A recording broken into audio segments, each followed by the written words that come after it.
my stepdaughter was scared to death. Okay, she wouldn't leave the house because there was something flying over our house.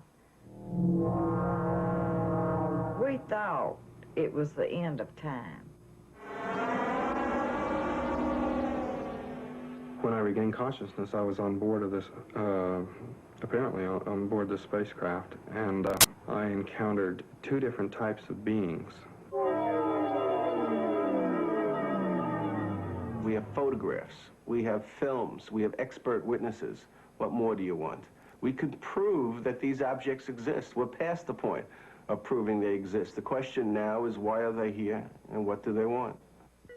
Unidentified flying objects, UFOs. Are they spaceships from other worlds traveling through our galaxy, or are they something else? So far, we cannot escape our own solar system. Our technology has placed man no further out than the moon. If we can't travel to them, can they be coming to us? The American government says no. Despite films like this, they say it's physically impossible, so they've closed all their official investigations of UFOs. That was a fallacy. 69, they claimed to the public that they closed the doors, and they didn't, because the document shows that they continued on gathering information. So that was an out-and-out lie. Under the Freedom of Information Act, some Americans petitioned the government for the release of top-secret UFO documents. These documents, they claim, suggest a cover-up, a cosmic Watergate. All we want to know is what's going on. We want the government to tell us the truth.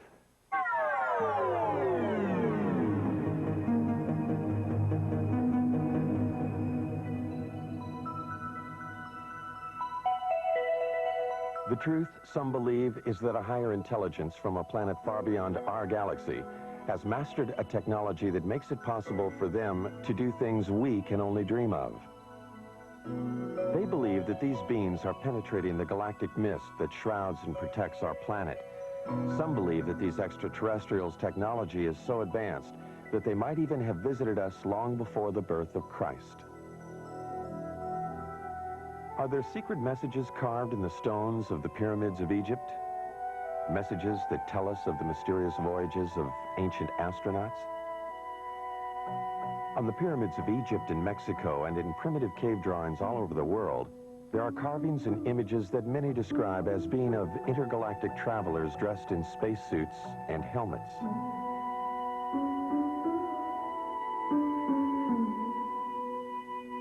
Early Romans wrote about flying shields, ancient Egyptians about circles of fire in the sky.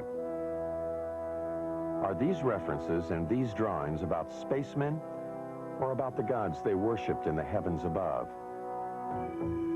Aliens from other worlds with extraterrestrial powers are credited by some with having moved the great stone monuments of Easter Island. Others point to the giant circle of Stonehenge as being a sophisticated astronomical tool, only possible at the time if it were designed by others with a more advanced knowledge of the universe. And then there are the Nazca Lines, an alleged spaceport. These mysterious images, decipherable only when seen from the air, were carved in the ancient times atop a mountain in Peru. Many claim this was a landing area for ETs. If there were ETs coming here in ancient times, they seem to have lost interest in us, until 1947. Then, suddenly, around the world, people of all kinds began to report seeing them in the skies above. Some claim to have photographed them. In the United States, the government dismissed the phenomena. They described the mysterious objects as weather balloons, hoaxes, swamp gas, and other scientific anomalies.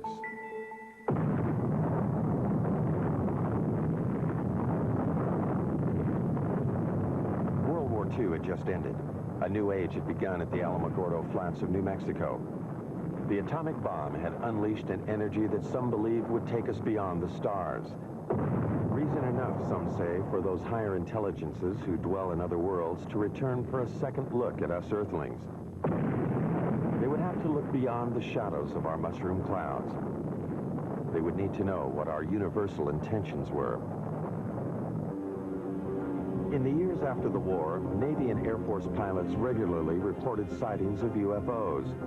Repeatedly, these sightings were dismissed by the military. One pilot, Captain Thomas Mantell, radioed he was pursuing a UFO. The saucer-shaped craft, he said, was moving at speeds unknown to man.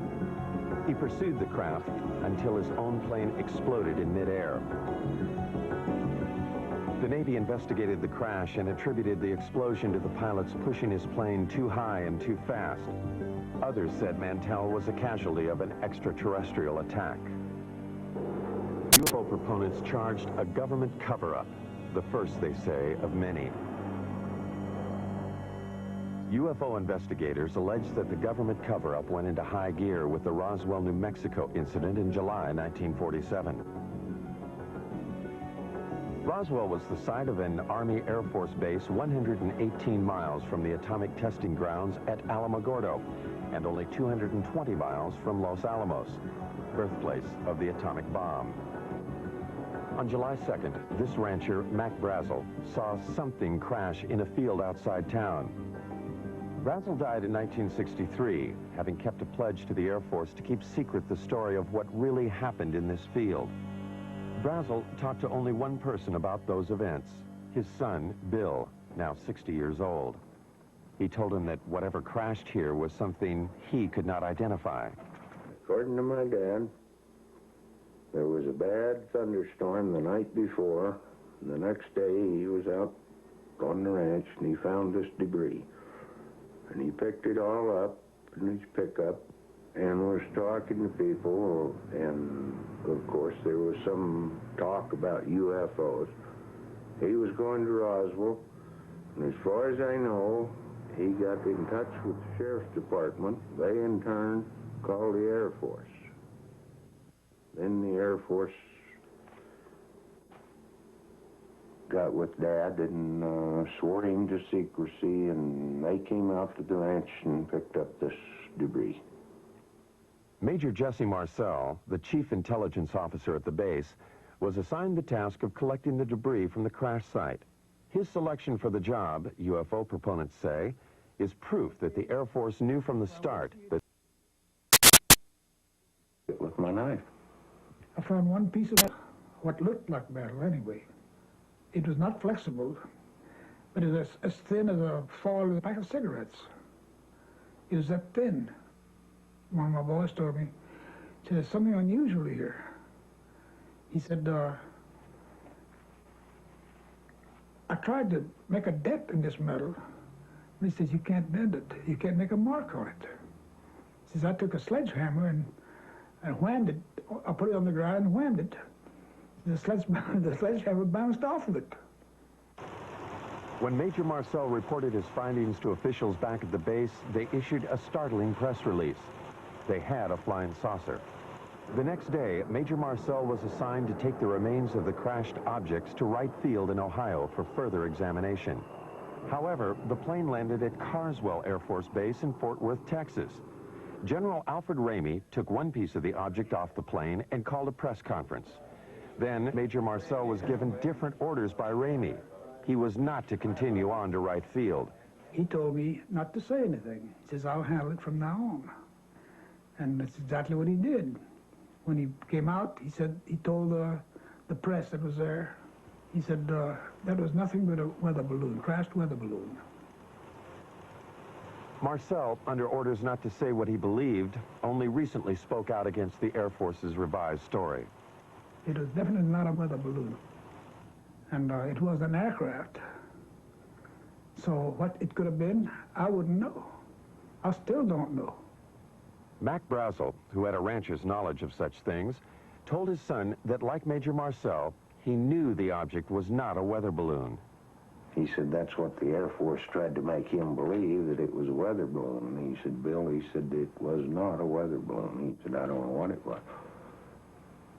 But he said it was something altogether different and much bigger. If extraterrestrials are going... Philip Klass, the military expert, disagrees. The fact of the matter is that it was not a weather balloon as such. It used a weather balloon as a vehicle, but what it was is called a radar corner reflector. It's an object that is roughly hexagonal so that it can be tracked by radar, and no matter what angle this hexagonal thing is pointing, it always returns a strong radar echo. So the object was not a weather balloon as such, but it used a weather balloon to hoist it. If the object were only a weather balloon, UFO proponents say, then why did the Air Force pledge Mac Brazel to secrecy? And why did the Air Force pursue his son in the months that followed? Only 22 years old at the time, Bill could not help but be intrigued by his dad's discovery of the strange materials in this field. He searched for and found some remnants of the crashed object. And I was talking about it. I went into Corona, and I was sitting there in a beer joint, and of course, my friends was asking me if I'd found any more or anything like this, and I said, well, I'd picked up a few scraps, about a cigar box full, and somebody, I don't know, must have informed the Air Force, because first thing I know, I have visitors, and they say they'd like to have this material. And they didn't tell me they'd confiscate it. They just said, well, like we're going to have it one way or the other, you know. What Bill and his father found was taken to what is now called Wright-Patterson Air Force Base. Some believe, however, that much more was taken there. What they say is the actual shell of a spacecraft. This spacecraft, they allege, was struck by lightning, causing pieces of it to fall away into Mac Brazel's field. The craft itself, they say, crashed 78 miles away.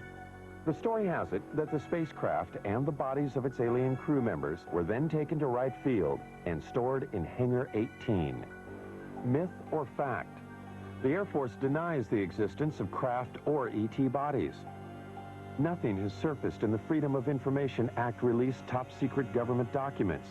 Nothing to support what some claim is this actual photo of an ET's arm. The Air Force also denies the existence of Hangar 18 itself. Senator Barry Goldwater has written that he has tried to gain access to the legendary building. In letters to UFO proponents, Goldwater enigmatically says that he has given up trying to solve the mystery. Not because he's satisfied with what he hears, but because it's just impossible to get anything on it. Nuclear physicist Stanton Friedman, however, believes the evidence is there. There's just no question at all in my mind that a saucer did crash, that bodies were found by the government, that the saucer itself was picked up by the government and carted off for study. The tremendous potential for gaining new technology from a thing is just enormous, and no government would be foolish enough to put it on display instead of carting it off to the laboratory.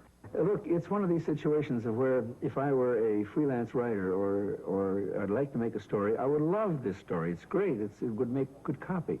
But unfortunately, or fortunately, I happen to be a scientist, and I have, you might say, the Hippocratic oath of a scientist. I will not say something is so until I'm very certain in my own mind that it is. So as far as the creatures are concerned, I honestly don't know. Dr. Hynek, a noted astronomer from Harvard and Northwestern universities, has been a persistent investigator of UFO cases. In 1952, he was asked by the Air Force to join Project Blu Book, their UFO investigation unit. 17 years later, he joined Air Force Secretary Harold Brown at a press conference to announce the team's conclusions. None of the evidence that I have examined would indicate any proof at all that we are being visited by extraterrestrials. What is the Air Force hiding in this investigation? We have not been hiding anything. The investigations have been made public. The explanations of those where there is a clear explanation have been made public. The hearing this morning was public for just that reason. Project Blu Book was activated to deal with what the media was calling flying saucer hysteria. They investigated 12,518 sightings. They could not explain 701 of them. Doubts lingered long past the report's publication. Even supporters of the project's conclusions had to wonder about photographs like these. In a series of 3 pictures, one can judge relative size because of the car window, the telephone poles, and the highway. One can also speculate about the dirt being kicked up into the air. Dr. Hynek, the leading scientist on the Blu Book panel, began to have doubts. He personally went to Brazil to talk to the man who took these pictures. He discussed the matters with the president of Brazil and with photo analysts on both continents. By 1973, he had completely reevaluated his Blu Book experiences. He now became a critic of the investigation and an advocate for more UFO study. I was there at Blu Book, and I know the job they had. They were told not to excite the public. Don't rock the boat. And I saw it in my own eyes happen that whenever a case happened that they could explain, which is quite a few, they made point of that and let that out to the media. Things that the cases that were very difficult to explain, they would jump handsprings to keep the media away from it. For they had a job to do, to, whether rightfully or wrongly, to keep the public from getting excited. Hynek's concession that it was possible that extraterrestrials were visiting us raised the UFO debate to another level.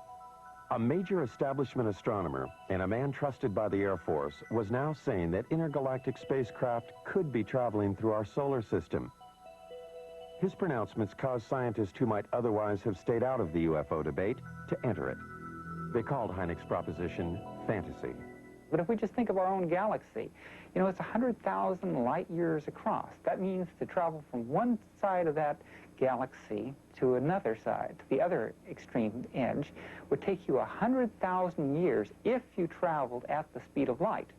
Now, there's very good evidence that nothing travels faster than the speed of light. I mean, it seems to be the ultimate speed limit in the universe. If, however, aliens know something we don't, suppose they are able to transform space and time or manipulate space and time in some way, or travel in other dimensions, then all things are possible. As man has entered the space age, the concept that all things are possible has indeed become part of a new way of thinking. Some of the men who investigated Blu Book were born before the Wright brothers flew a Kitty Hawk. They conducted their investigation before man flew faster than the speed of sound. Even the men who flew our space missions concede unusual experiences that they cannot explain. Astronauts like James McDivitt on Gemini 4 and Ed White have reported seeing unidentified flying objects in space. Pete Conrad on Gemini 11 in 1966 is another of the 11 astronauts who have seen UFOs on NASA space flights. Some of these objects the astronauts saw were photographed. NASA has called some of these sun flares or space debris. Some are still labeled unidentified.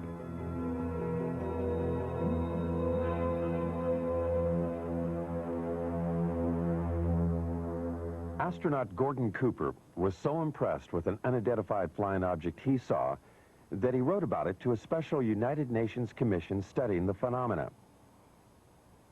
He wrote, "I believe these extraterrestrial vehicles and their crews are visiting this planet from other planets, which obviously are a lot more technically advanced than we are here on Earth." Recently, Cooper reversed himself. He does not now believe that what he saw was an extraterrestrial spacecraft. Another of the original Mercury 7 astronauts, however, has not changed his mind about what he saw on a test pilot flight in 1952. Deke Slayton. As I closed on this thing, well, it looked like a weather balloon, and that's what I presumed it was. And I had plenty of gas and time, so I decided I'd just come back around and make a pass on it. And I got around where I should have been coming back on this thing. All of a sudden, it didn't look like a balloon anymore. It looked like a saucer sitting on edge, about a 45-degree angle. I didn't have any gun camera film on board, unfortunately, or I'd have shot some pictures of it. And about that time, I guess whatever it was, for whatever reason, just took off climbing at about a 45-degree angle and just accelerated and disappeared. And I obviously couldn't follow it with an old piston engine fighter. So I turned around and went home. Some UFO observers, however, have had camera and film on hand at the critical moment. This footage was shot from a helicopter off Catalina Island in 1966. Some say this is a single-wing aircraft. This film was shot by the coach of the Great Falls, Montana minor league baseball team in 1950. The Air Force says it is a picture of two aircraft. This film was shot by a newsreel unit in Guatemala in 1976. Some say this is also an aircraft.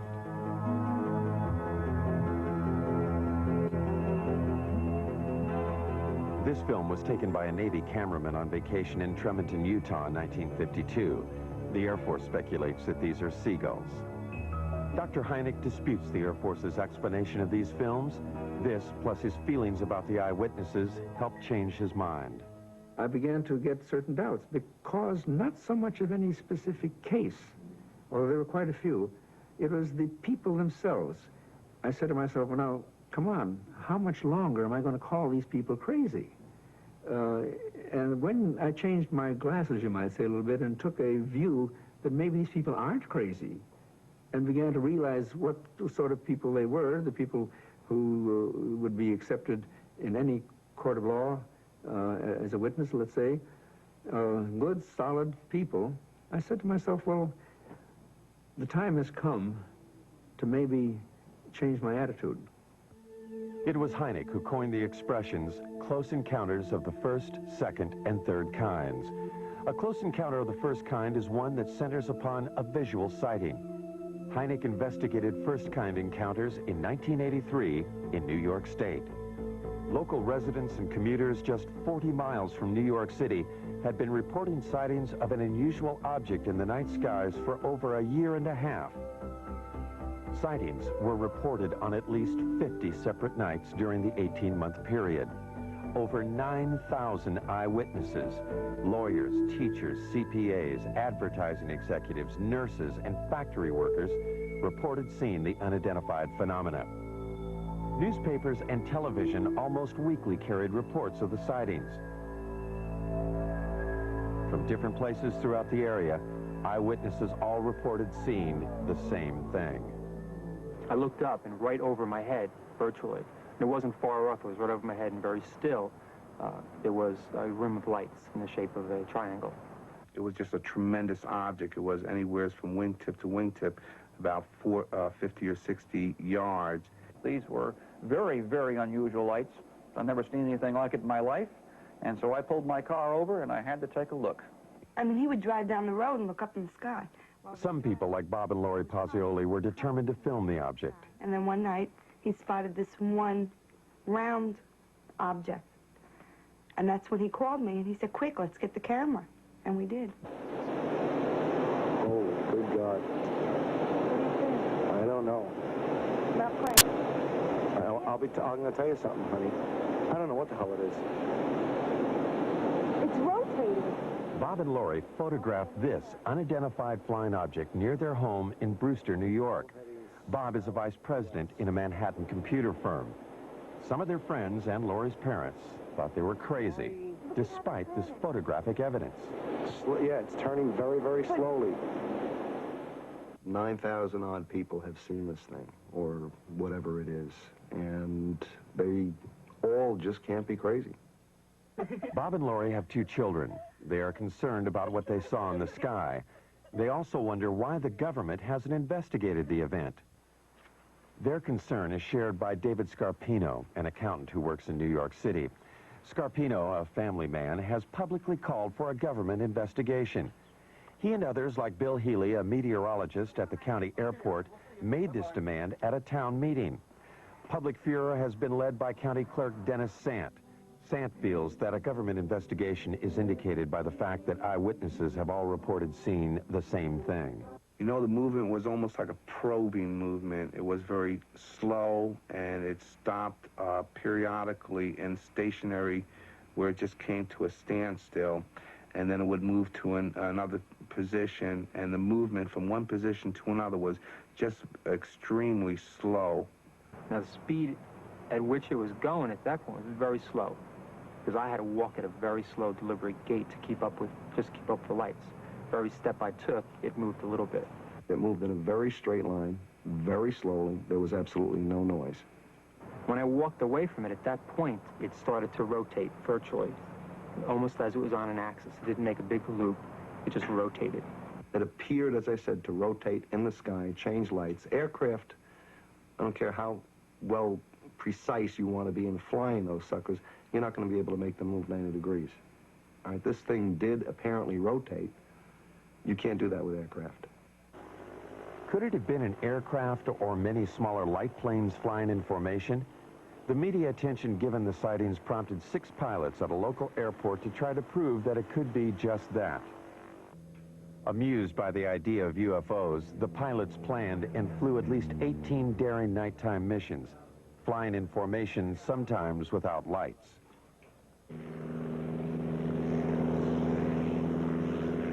This hoax fooled at least some of the eyewitnesses, but not Bob and Lori.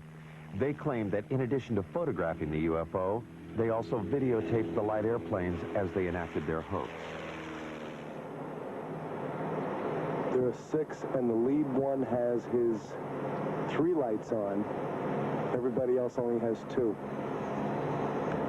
But you hear the engines? Some UFO investigators agree that many of the reported sightings were probably of the hoax.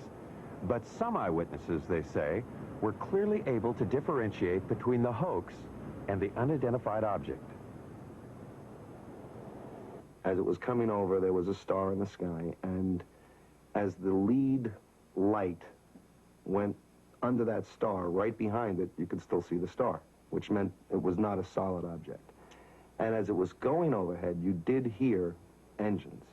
All right, now, what kind of aircraft engines, I don't know, but you did hear aircraft engine noise.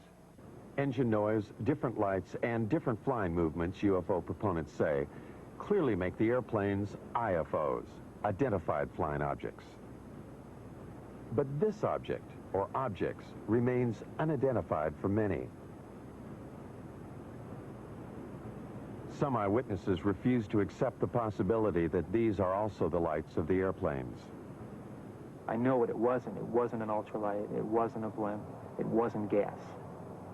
No one's tried to tell me what it was, but I know what it wasn't. Investigators have subjected the videotape images of the hoax and the unidentified lights to various computer analyses. By digitalization of the images, they hope to be able to determine if the area between the lights of the UFO was solid, indicating one craft. The airplanes, they hope, would show night sky in the center of the lights. Physicist Al Hibbs. Pictures like this, night sky, a few lights, taken with a television camera that was perhaps being moved, not deliberately, but accidentally while I was taking the pictures. There's really nothing you can say about these things. In one case, a very good explanation is offered, and I see no reason to disbelieve it. In the other case, there's no explanation. I certainly can't offer one. I would love it if some UFOs were extraterrestrial objects being piloted by extraterrestrial beings. I think that'd be the most marvelous discovery of the history of man. I'd love to have that be true. So I'm not going to say that foreign objects, artifacts made by intelligent creatures in the solar system, I'm not going to say that's preposterous. I'm going to say it is so unusual, so immensely important, that I'm not going to assign any sightings like this to that phenomenon without a lot more data. Insufficient data, the object remains unidentified. For government officials, therefore, it is of no consequence. But for the New York eyewitnesses, the question of what it is remains. They find the government's apparent lack of interest puzzling. The government didn't come to me as a rational individual. As an accountant, I like concrete things. I like evidence.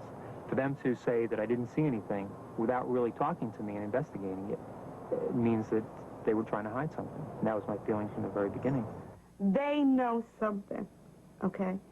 They know something. Either they know that there's something up there, and they want to investigate it themselves and don't want other people trying to handle it, or they're doing something. But if they're doing something, then let people know about it.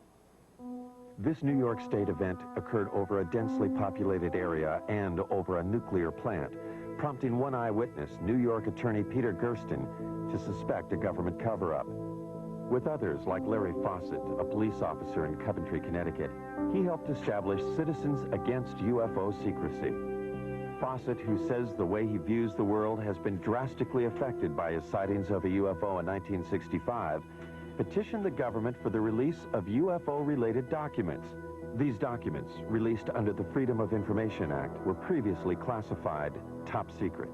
An example of some of the government documents we have obtained are the overflights over the military bases in 1975, over Wurtsmith Air Force Base in Michigan, over Malmstrom Air Force Base in Montana, Loring Air Force Base in Maine, Minot Air Force Base in North Dakota.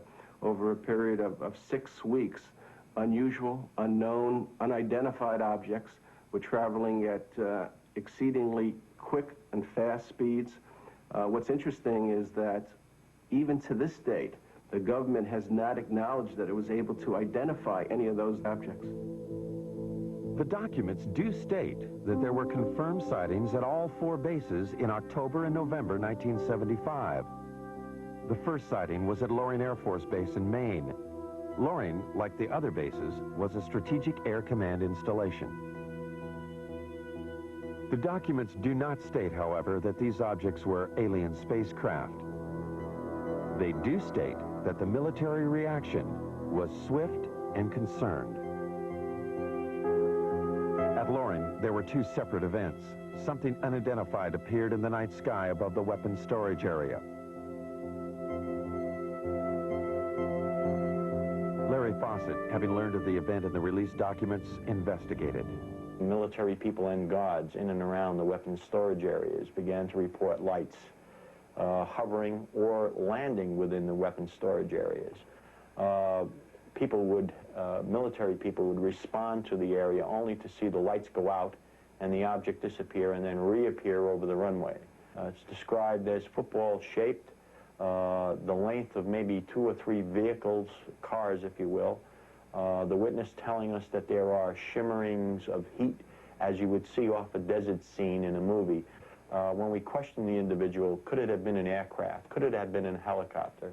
The military person, and I'll give you his name, Steve Eichner, telling us, no, I know what helicopters look like. I've been around aircraft. I work on aircraft. This is something I've never seen before. The official records, which I quote in my book, indicate that on the first night, it certainly was a helicopter. It was described as a helicopter. Now, if the officers on the base, experienced pilots, if they don't know a helicopter, and we have to depend on some GI who's not a pilot, who comes forward not at the time, but years later, he claims to have been there and claims it was not a helicopter. Again, let's go on the official records. It is the official records that Fawcett uses to substantiate his claim that helicopters could not be the explanation. The military response at all 4 bases, he says, was too dramatic. From our documentation, we know of pursuits that occurred, scrambling of aircraft from Loring Air Force Base, and the chases went up into the Canadian territory, if you will, only to be lost around New Brunswick somewhere up in that area. There's no question there were overflights of unknowns, sometimes referred to as helicopters, but if you talk to the people, read the official government statements, it's clear that they were concerned, that there were scrambles of jets to go after these things, that they were being observed by highly qualified people.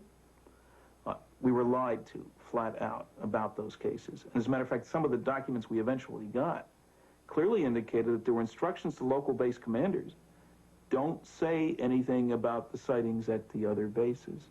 Make it appear to be an isolated instance. Military authorities will not comment on the 1975 overflights. They simply state that at any SAC installation, there would always be an immediate defensive response to anything unknown. Putting planes in the air, they say, does not confirm a penetration of an intergalactic craft. Citizens Against UFO Secrecy, however, refer to other documents they've gotten released by the Pentagon to prove their claims. In May of 1985, we've gotten a document that was classified top secret in 1948, and about a month after its release to the other agencies, its distribution, it was ordered, recalled, and destroyed, each and every copy. 1 copy was kept, and it has remained top secret, classified top secret for the last, 40 years almost. And in the document, the government acknowledges back in 1948 the existence and reality of the objects. The official military position about any document issued before the Project Blue Book investigation is that Blue Book later explained them. This includes a startling document written by a Canadian. Wilbert Smith stated flat out in his top secret memo, and I think it was declassified by mistake, frankly, that this is the most classified subject in the United States, even more so than the H-bomb, and that flat out, flying saucers exist. This is the opinion of one man, a Canadian officer, in 1947.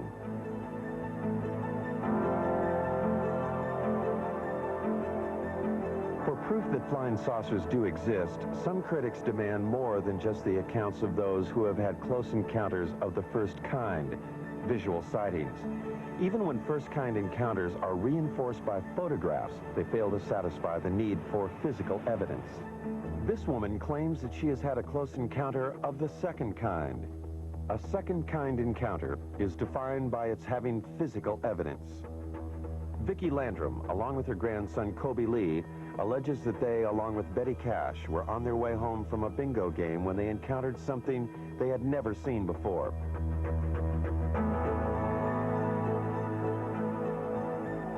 The alleged event took place on December 28, 1980. Vicky and Colby were driving in Betty's car on Highway 1485, 30 miles from the Houston airport and only 37 miles from NASA's American Space Headquarters. Colby Lee saw a light, and he kept asking us what the light was. And he kept pulling my face around and asking me, "Mama, what is it?" And I said, "Honey, I don't know." And Betty said, "I believe it's getting closer." And I says, "Well, it kind of looks like it," but we had no idea that we were going to get hurt. I would say within an instant or so, all of us noticed it because it lit up the entire sky. There was no way you could have missed it. It looked like the woods were being set on fire. And inside the car, it was so hot till my handprint is yet on the dashboard of Betty's car. They got out on their side of the car. I stepped out on mine. I stood behind the car door for just a second or so, and I walked toward the front of the automobile. I stood there for just a short time, I don't know how long, trying to see what I could figure this object out to be. It was diamond-shaped. It didn't mean it was sharp up here and sharp down here. It was kind of round, and the fire come out the bottom of it. But here was this huge object and flames shooting from it. And they weren't just small flames. They were gushing from it. And Kobe was hanging on to me. And he was trying to get, he started pulling away from me, and I pushed him back in the car, and I got inside the car and put my arm around him and hugged him up real close to me. We thought it was the end of time. I says, Kobe, don't be afraid. I said, if you see a man, it'll be Jesus. And I said, he will come to carry us to a better place. He will not hurt you. It was just burning. It was just too much heat. I could not tolerate it. So Vicky screamed and begged for me to get back in the car. Well, I did, but I had to use the end of my leather jacket in order to open my car door to get back in. That's just how hot it was. And when the object lifted and slowly moved over to the right of us, her and Kobe saw some helicopters. There were so many of them, it sounded like a tornado. And we counted 23. I counted 22, really.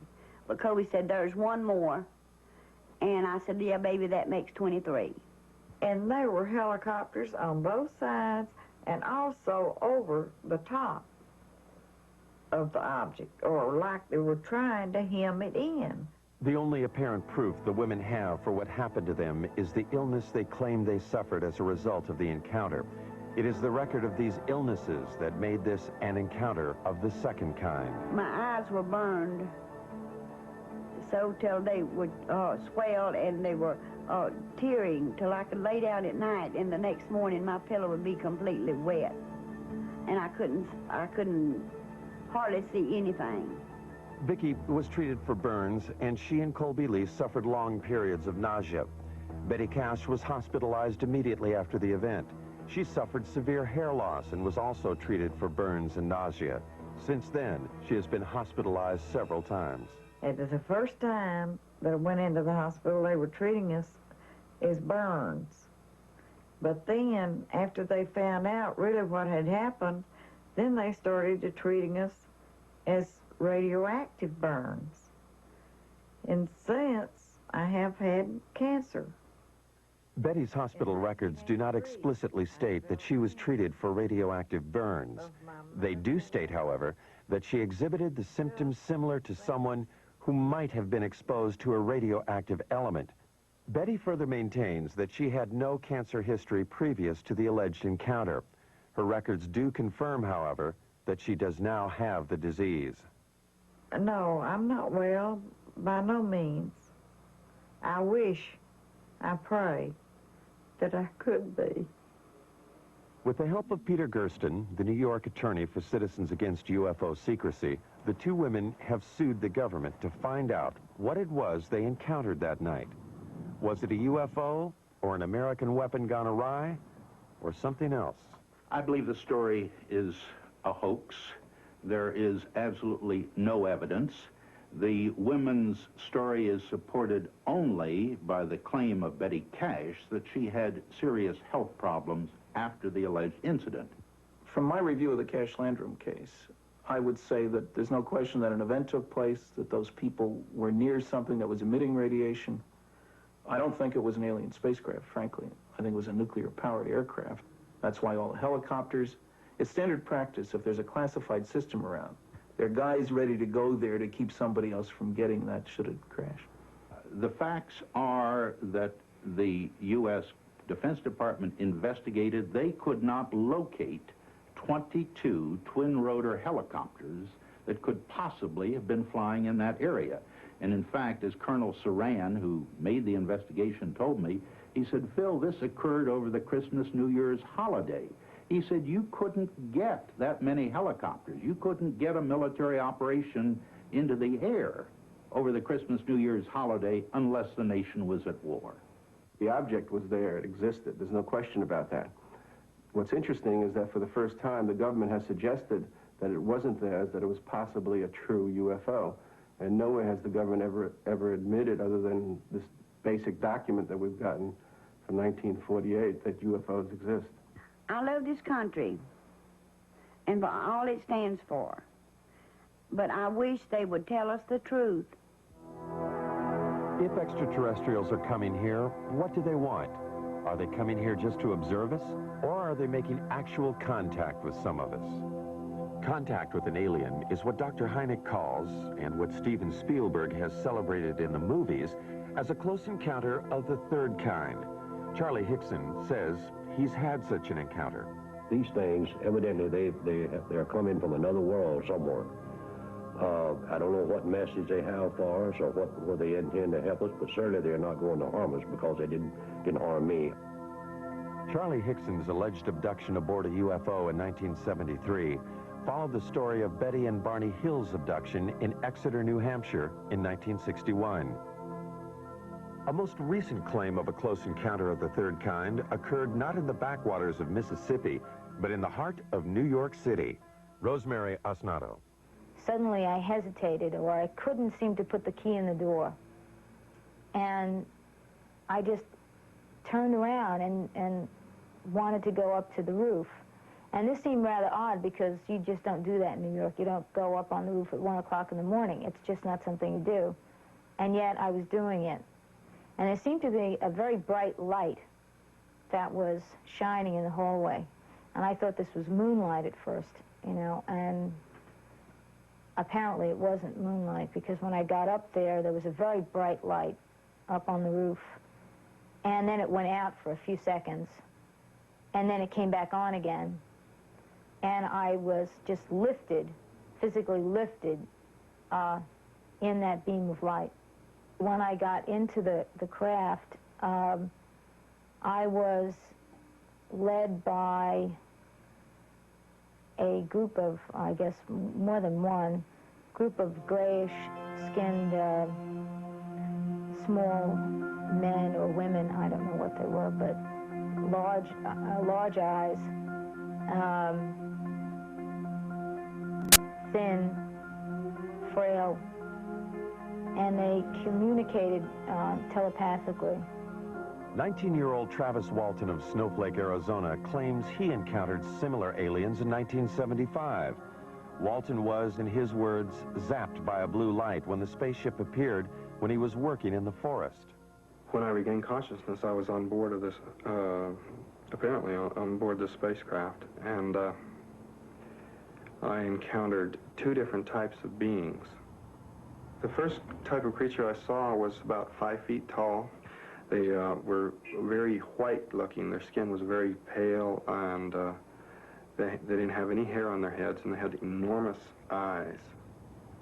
There was a type of being there that, you know, anyone else would consider to be look very human-like.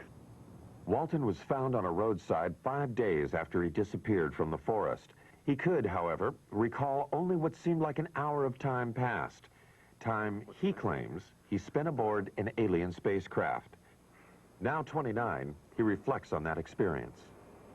I lost my job. The effects were quite negative. You know, time lost. You know, it's a very disturbing thing in my life. A lot of negative publicity, really. You know, this is a kind of a stigmatizing thing for people to, you know, consider you. You know, a certain percentage of people think that you're wacko. What Travis Walton and others claim they have experienced has, according to some, now been validated by government documents.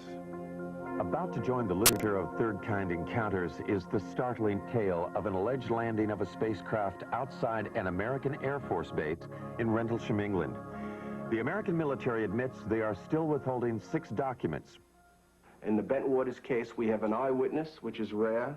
We have an audio tape made at the time of the actual event. We have a government document which corroborates the existence of the incident. The government has no reason to withhold the information. The UFO is said to have crashed in the Rendlesham Forest in an area 2 miles from the American military installation. Released Air Force documents confirm that military personnel were dispatched to the site on the first night. They reported seeing the lights of the mysterious craft.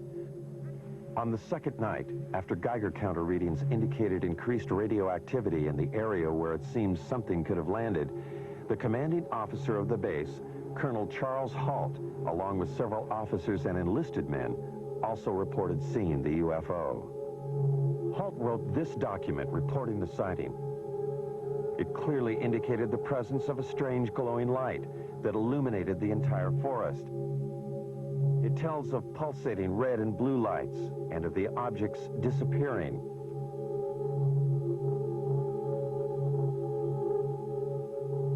Colonel Halt also made this tape recording at the time of the second incident. Okay, here he comes from the south. He's coming toward us now. I'm observing what appears to be a beam coming down to the ground. This is unreal. What Colonel Halt was describing that night, some believe, was the pulsating light emanating from a lighthouse 5 miles away. Those who believe that it could not have been the lighthouse quickly point out that Halt's report indicates lights of different colors. Critics respond that pulsating lights can play tricks, create illusions. And the light comes in at you at a roughly tree level. And it turns and it rotates, so it's flashing on and off. If you look at the transcripts of the taped account of what the colonel and his men said that night, you'll find that they were saying such things as, it's on now, it's off, it's on, it's off, if I remember correctly.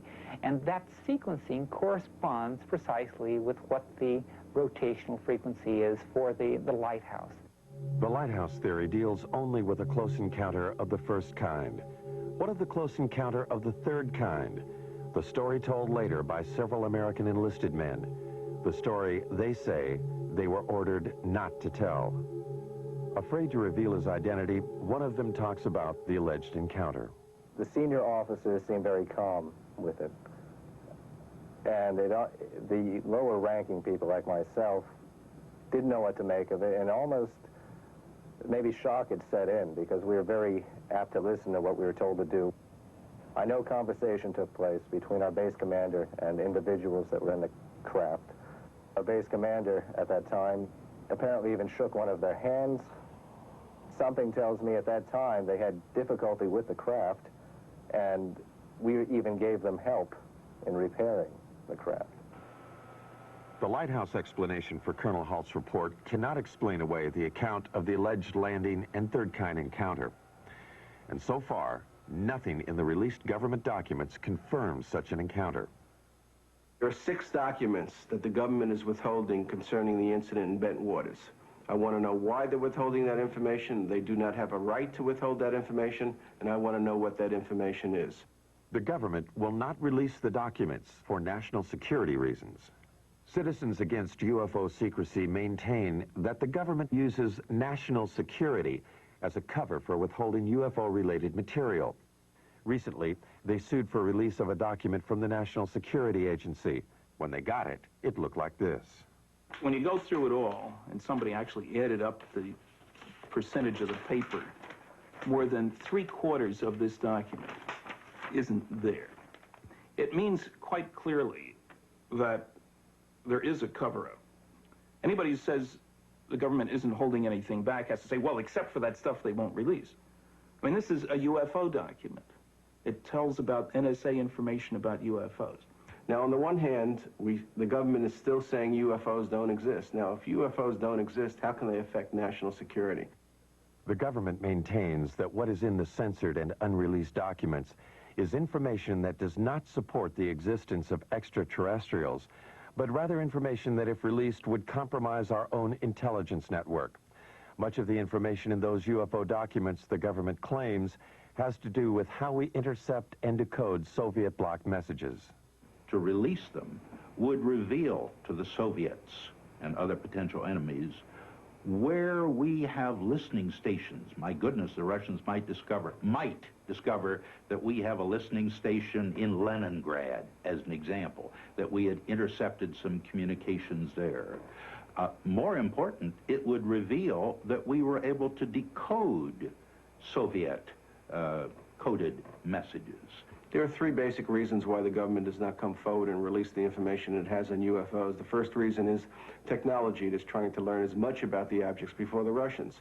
The second reason is the vulnerability that could be shown by the revelations that might be forthcoming concerning UFOs.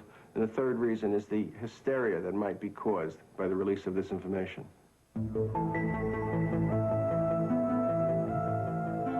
Are these spaceships from other worlds? Are we being visited by intergalactic aliens with a technology and civilization that dwarfs ours? Most scientists say no, they are not, because they cannot.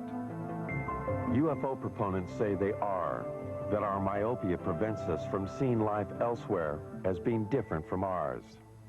I think one should also point out, as Arthur C. Clarke has said, that when we look for life elsewhere, we should not look only for life as we know, but life as we don't know. And he went so far as to say we should even look for life as we can't understand it.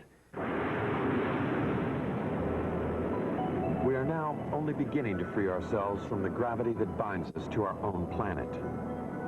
A new generation of Americans, those born in the space age, demand new answers to old questions. More receptive to the possibilities, they want to know, are we being visited by intergalactic travelers? They have joined their voices to others asking, what's going on? Is there a government cover-up? Do the unreleased documents contain evidence that proves that UFOs over our nuclear plants and air bases are actually from other worlds, or are they from earthly neighbors? Most scientists agree that there is life in the universe, but that it cannot travel here. They hope only to communicate with that life with giant radio telescopes. These scientists believe that what is being hidden in the government documents is probably not secrets of other worlds, but the secrets of an earthbound Cold War. Either way, we want to know what's going on.